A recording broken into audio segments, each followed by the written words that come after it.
Hello and welcome to Channel's Book Club. I am Olakunle Kasumo. What a year this has been. Troubling, destabilizing, and even tragic for a lot of people around the world in so many ways. Yet it has provided much opportunities for sharing, loving, bonding, and learning in other ways.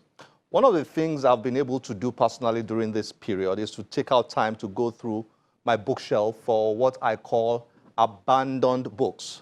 I mean books I once bought but never got around to reading. If you are one of those who complain, at times I buy books but never get around to reading them, worry not, you are not alone. So one of the most shocking discoveries of abandoned books I made this weekend while checking out my library is this fascinating one titled The Black Man's Burden, Africa and the Curse of the Nation States. I said most shocking because I am a massive fan of books like this. And once I buy them, I usually dig in immediately. I bought this one over 10 years ago, and somehow I just never read it.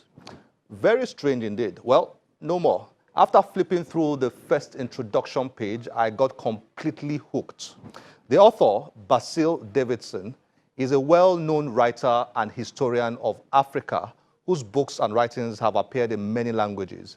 He wrote more than 30 books on African history and politics and made the rise of African emancipation movements a central preoccupation of his work. He was once described as the most effective popularizer of African history and archaeology outside Africa, and certainly the one best trusted in Black Africa itself. Davidson was born in 1914, the year of Nigeria's amalgamation, and he died in 2010. Perhaps I'll read somewhere I find interesting in this book next time. But for now, I encourage you to embark on the same search.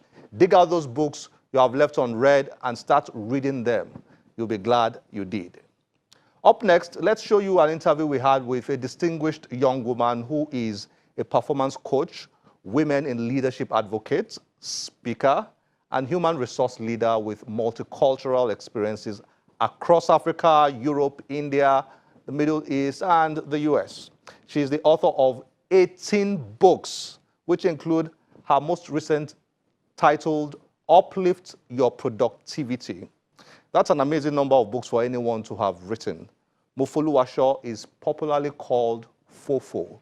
She joined us to discuss Uplift Your Productivity and her life as a writer. Enjoy this. Fofo, nice to have you on Channel's Book Club. Thanks for joining us. Thank you, Kole. Nice to be here. Thank you for coming. You've written 18 books. Yes. How does anybody write 18 books? Well, it's an interesting question, but I think it all starts with a why. What I tell people who want to write is to figure out why they want to write, because that's where the passion would come from. I stumbled on book writing about 3 years ago when I was taking care of things around the house, and I found so many business cards that I had gathered over networking events. And as I threw away some into the bin, I realized that that's how someone was throwing away your own cards, my own cards as well. So I said, okay, what could I give people that could last beyond a business card when I go for a speaking engagement or I'm facilitating a workshop or coaching? I said, okay, why don't I just take the same content and put it in form of a book so I can give that away at the end of the conference. That way they remember the things. And that's how I started. I went on Facebook and I said, I'm going to write 10 books that year for every speaking engagement. And it started in January. Before I knew it, I wrote 10 books year one. I added another 6 year two, and so far I have 18. So you've written these 18 books in 3 years? Yes, I have. It's amazing. Okay, no wonder you are very qualified to write this subject, Uplift Your Productivity. Yes. I mean, you've got to be really productive. You are really productive to have written 18 books in 3 years. Well, I try, because when you think about it, time waits for no one. And being a working mom who has a 9 to 5 and also has 2 kids, 12 and 5, I've got a husband, I travel a lot. There must be some level of productivity in my life. It's amazing. I don't know. To be able to do it's this. amazing to be a mother, to be a wife, to be a professional and still do those not. I know people who have not written one in 18 years. For the past 18 years, they've been talking about writing one small book. Very true. And they never got to writing it. Very true. So how, I mean, in practical terms, tell Yes. me, Yes. how has it worked for you in terms of writing? Yes. Do you do that when you're waiting for a plane, when you're in a car? How does it work? You don't sleep only 3 hours a night? Oh I don't know. Tell no, me. I have to make sure I have at least 6 to 7 hours of sleep. But one of the things I teach when I teach people how to write is first understand the why. When we understand why you want to write, then we check your schedule. What kind of programs do you have outlined? And then we try to find, we zigzag your life. And what that means is we just follow you around for a couple of days and we try to identify where the time wasters are in your life. Because we all have those times when we're not super productive. Then we check your energy levels. Those are things I share in the book. How can I do my most productive work during my most productive time of the day? Some of us are night owls. Some of us are sunflowers. Some of us are early birds. Which one are you? And then we tailor those things into those aspects. So it's about getting the most productive part of you and getting the work done in that time period. And then you have the rest of the time to relax, rest, and spend time with family. Interesting. Now, this is your latest book, Uplift Your Productivity. Yes. Productivity is a big challenge, isn't it? Absolutely. One of the things you kept pointing out in this book is how time can just fly by and you are not productive. You've not really done much with your life. Let's do a general overview of this. Okay. So I believe that productivity is an important part because as long as we're human beings and the clock does not stop ticking, we need to find a way to see how can I achieve more in less time or at least achieve what matters most. Spend my time doing the things that matter most. So some of the things in the book is how can I elevate my productivity? And there are different aspects of life that you can look at. The first is really in your mornings. Mornings are so important. Now, while some of us are night owls and some of us are early birds, morning is still an important part of the day. How can I prepare for my today, yesterday, in such a way that I start today a bit more intentionally and I get the best out of it? How can I make my weekends work for me? How can I make my energy levels? How can I do the most productive thing at the time when I feel like doing it? And at the same time, how can I maximize my space? One thing I found out with productivity is the more cluttered you are, the less organized you are.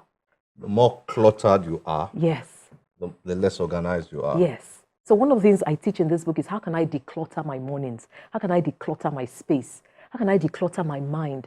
How can I declutter the time I spend on social media so that I'm doing the most productive pieces that really matter at the end of the day? This may be a question with an obvious answer, but I would like you to talk about it.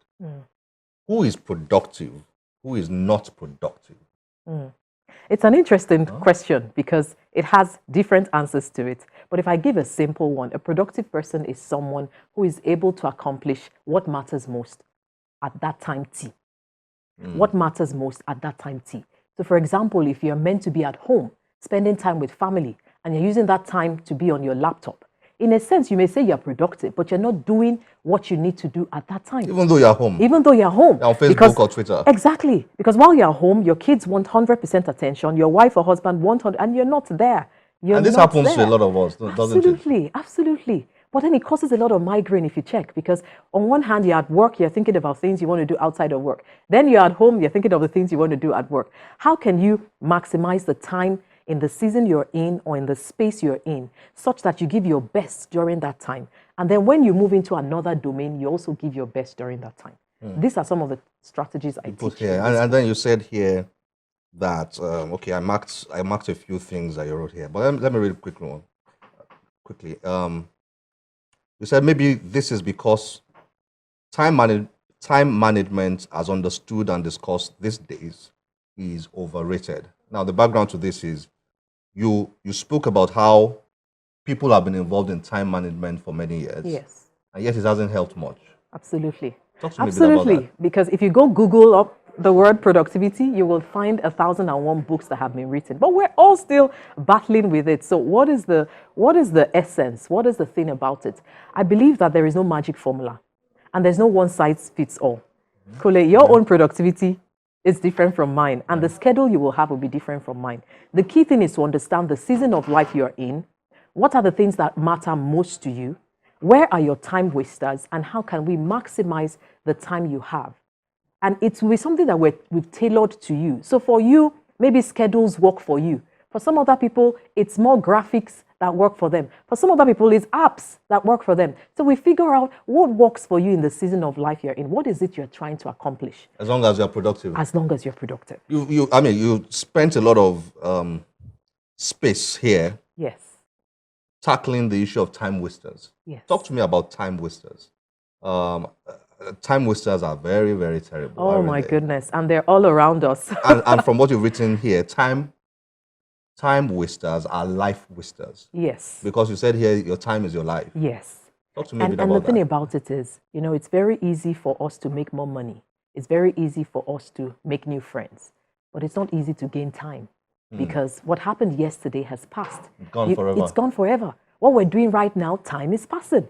And the only thing we have is today and then preparing for tomorrow. So when we talk about time wasters, it's important to understand what are the time wasters in my life. For some people, it's the friends you're keeping.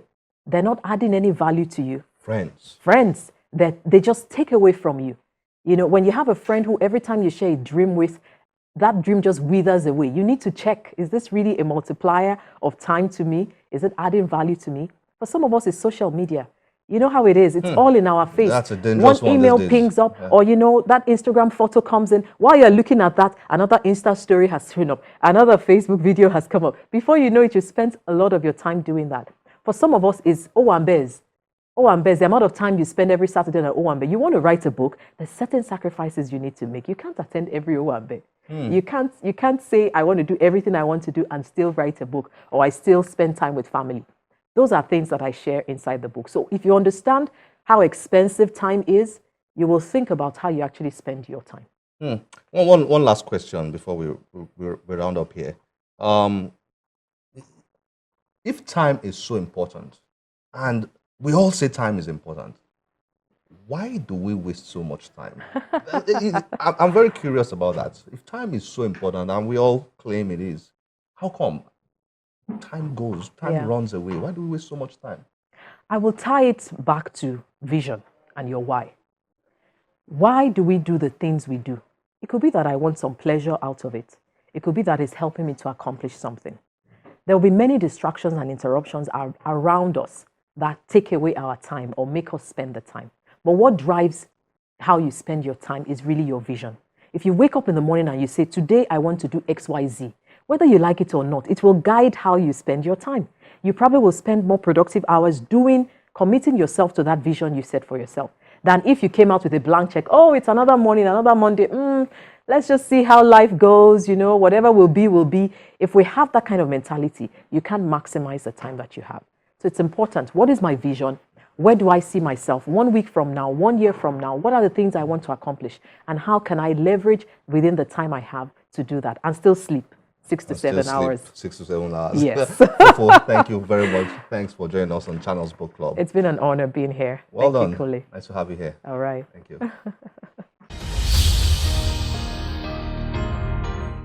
In life, I've realized that there are many time wasters that rid us of doing the best that we can do of our lives. And one of the things I've done is to put in this book nice strategies that can help you to be better at what you do, to help you achieve more in less time, and especially achieve the most important things in your life. Now, I'll be reading from chapter 1. And this chapter is talking about mindset resets that we need to go through in order to optimize our life. What I found out is that the mind is the battleground. And if you can understand the value of time and be able to reprogram your mind to some things that you've believed, it will help you to be more productive. So come along with me. Mindset reset number 1. Time is life. Do you often catch yourself saying, if only I had more time? Where did the time go? I never have enough time to do anything. Every now and then, when my 9-year-old sees adults doing what he defines as cool stuff, like skydiving, extreme car racing, bungee jumping, he grumples and says, why is it that only adults get to do some of this cool stuff? I wish time could pass so quickly so I could wake up tomorrow and do the things myself. How do you think about time? How you think about time really matters. Someone will say today is the tomorrow you worried about yesterday. The question is, are you going to make it meaningful? You will always only have 24 hours in a day, at least as long as the earth remains. And at least 6 to 7 hours of that is ideally needed for a good night's sleep, leaving you with 17 to 18 hours per day. The moment you begin to realize that your time is your life, how you view time changes. When you waste time, you waste more than the seconds or the minutes. You actually waste life. The thing about books is that there is one for every topic imaginable in this world. Think of the strangest topic ever and you'll find a book for it. Think of the not so strange topic and there's a book on it. Not so strange like land. Yes, land. We all need it. It's what we walk and live on. We once had a guest who is the author of a special book about land titled The Essential Guide to Land Acquisition in Nigeria. His book is very revealing, and in his chat with us, he gave us more than one eye-popping, now I know experience as he shared his knowledge on the subject of land acquisition in Nigeria. Here's an excerpt and an introduction to the book.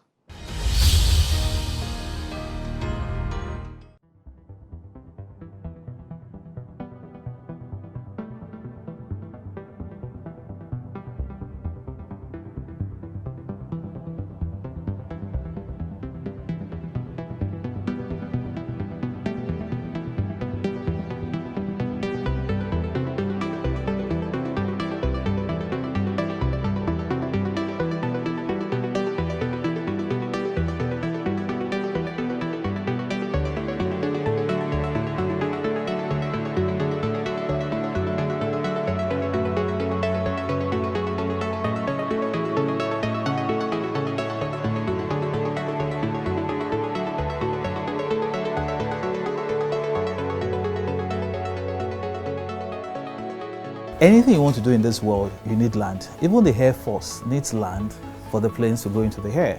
So how do you acquire the land? What are the options? What are the strategies? There are people, for example, that need to acquire land for a short term, that go to acquire land for a long term.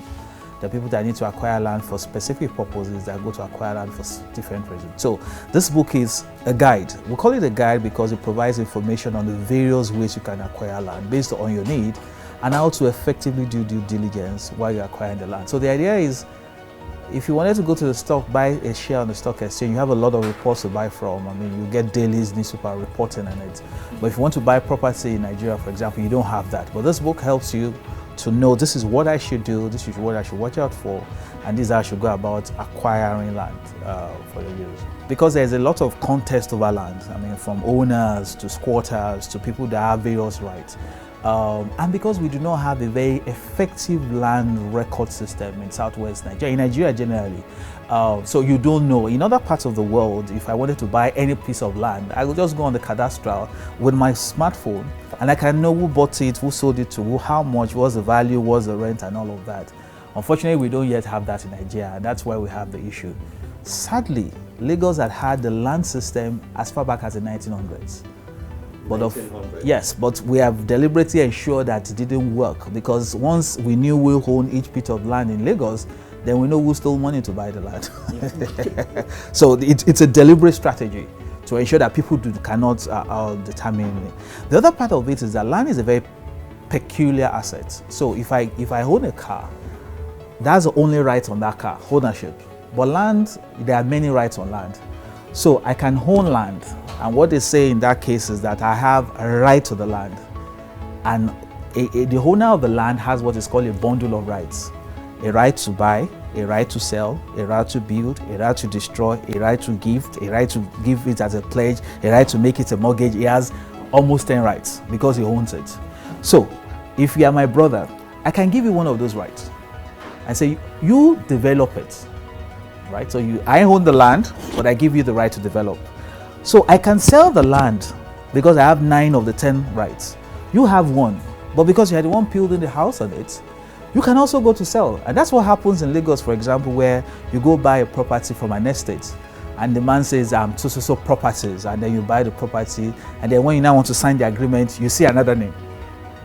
Do you understand what I'm trying to say? So in other countries, you can trace that and know who you should buy from. But that's a problem we have here. We don't have that. So one of the things this book talks about is due diligence, on how you need to know who actually owns what you are obtaining. And not only know, you must also know why he is giving it to you.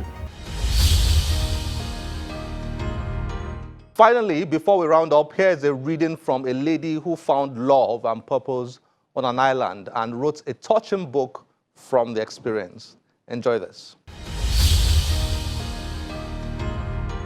So I'm going to read a poem, actually, because I start every chapter with a poem. And this poem is called The Race and is on page 27 of the book. I'm going to read it and I'll say a little bit about it. The race. The dead man is not the soulless case lying in a coffin. The dead man is the breathing case who wastes his soul, running around the world with no dreams, having nothing to aspire to but his sojourn in the grave. You know, when I wrote this, I saw so many people on the beach that day, and they were just all going around the whole place, and I just wondered if they hadn't missed the magic that was happening around them, which is what happens to us all the time. We're like people in the marketplace, constantly just running around without pausing to really think about, what does this moment mean to my entire lifetime? What does this person bring to my why, to my purpose in life? What does this work, what does this career mean to who I really am going to be in future? I think that we have to live consciously. We have to live with a purpose. And so that point for me is saying to you, don't just wait until you've stopped breathing, because you are dead if you're not aware of what life is. So I'm going to read Life. Life is the first poem in the book, and I'll read it and then tell you what was going through my mind. Life. Don't measure your life by counting the days. Measure it by the weight of your moments, not just the moments that take your breath away or the ones that make your heart skip. Measure your life by the moments you're present. Each moment your heart shows up for is worth a lifetime. Take a pause now and again to feel the magic in the swaying of the ocean, the submission of the trees, the victory of the sun despite dark clouds, then its own setting as decreed by its Lord, and the gentle assurance in the moon's appearance, to feel the romance between the stars and the night's breeze. When you find the magical moments, be present to capture them, not with gadgets crafted by man, but simply with the perfect harmony within you, the one between your eyes and the depth of your heart. Then you will have captured them forever. This poem, Life, really, when I was going to Cancun, usually I had gone to so many, unplugged vacations without my phone and my computer. But Cancun was the first time that a picture lover like me was going without a camera. And halfway through the journey, I got really scared. I said, I love pictures. It helps me capture, the moments there. And something told me that if you want to capture the moments and you want them to last forever, you have to capture them with your heart. You have to be present. And I tried it for 6 days. And Cancun has to be the vacation I remember the most of all my vacations without a camera, because I was present. I looked, I connected my eyes with my heart. And it also happened to be the vacation where I realized that we never have any moment of being still as human beings. You wake up in the morning, if you have kids or you have a spouse or you have relatives that live with you, you're constantly engaging and conversing. Even when you pray, you're talking to God. There's no time God is talking to you.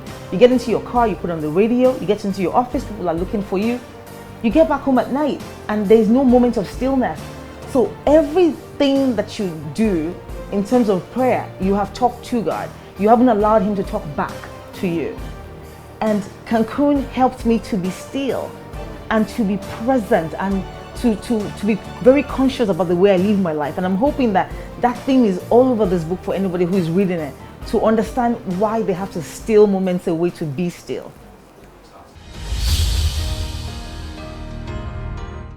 Before we go, please don't forget to take out time to catch Channels Book Club on the new podcast series of Channels Television that is already on.